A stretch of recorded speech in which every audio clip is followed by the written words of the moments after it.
You might think of a small copper coin and assume it's unremarkable, but this 1986 Swaziland 1-cent piece is anything but ordinary. From the moment it's placed in the palm of your hand, it invites you to imagine journeys across time, culture, and value that extend far beyond its humble denomination. This isn't merely a coin. It's a storyteller that whispers of royal authority, agricultural heritage, and the thrilling chase collectors undertake to connect with history. Picture yourself holding that 1986 coin. On one side, the profile of a regal figure, King Mswati III, rising as a symbol of lineage and continuity. Cast your gaze to the opposite side, and you'll see a proud ear of maize, its kernels meticulously detailed. It's not just corn. It's a representation of sustenance, of soil and sun, the daily rhythms that sustain a nation.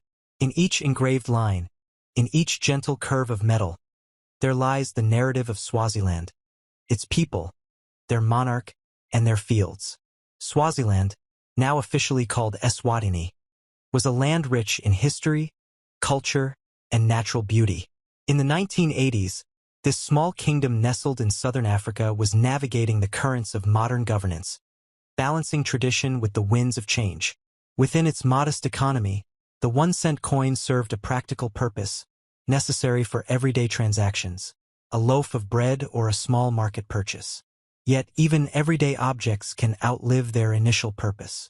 Once minted and circulated, most coins fall to the wear of boots, pockets, tills, time itself. But some, few and far between, survive with crisp edges and sharp detail.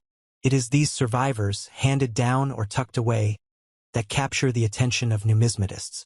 Collecting coins is more than accumulating metal. It's about preserving moments. For some, a coin invokes the steady hand of a mother counting groceries at an open-air market. For others, it's the tingle of discovering an out-of-place gem in a jar of pocket change. And for dedicated collectors, each coin whispers of mintages, errors, striking processes, and the silver sheen of rarity. The 1986 Swaziland 1-cent pieces were minted at limited volume. They were meant for everyday use, not for the showcase. Over decades, many were lost, melted, scratched, or forgotten. But a few remained, sealed in albums or cherished by families as tokens of heritage. Collectors who pursue these coins seek perfection.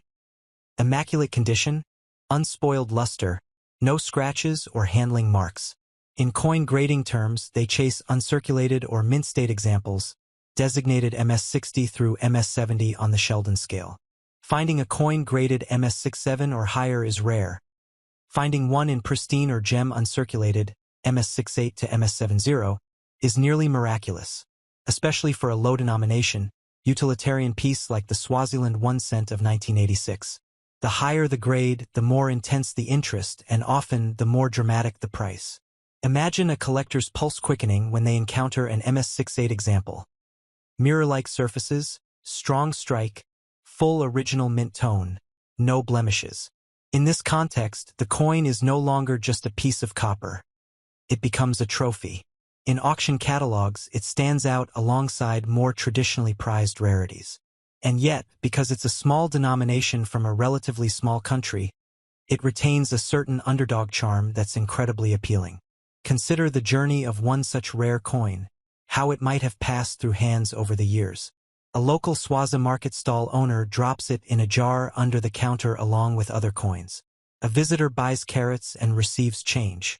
A young collector spots it, slips it into a pocket, and unwraps it years later, discovering its uncirculated quality. Recognizing its potential, the collector cleans it, gently, respecting numismatic ethics, submits it to a professional grading service, and receives the shockingly beautiful MS68 designation. This coin now enters the global collector circuit, traveling through auction houses in Zurich, New York, or London. Auction catalogs describe its features with reverence. Superb luster and sharply struck design detail. King Mswati III's hair follicles visible beneath the crown. Maize kernels distinct and complete. Choice example of a modern low-denomination African coin.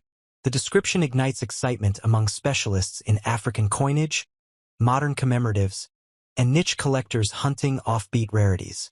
Yet, even within such circles, few expect a simple 1-cent piece to command an especially high bid.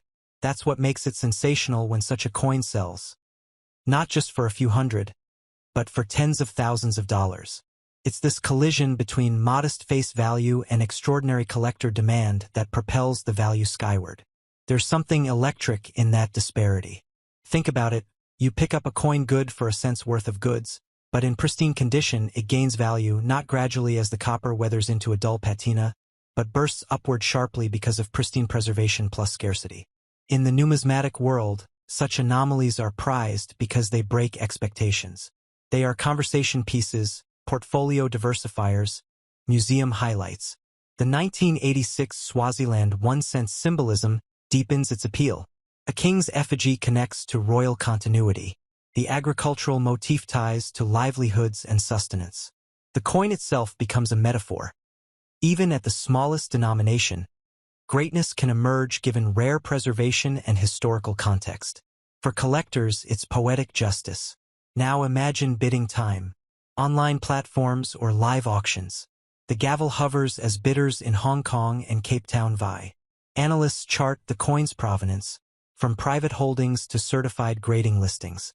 Emails buzz between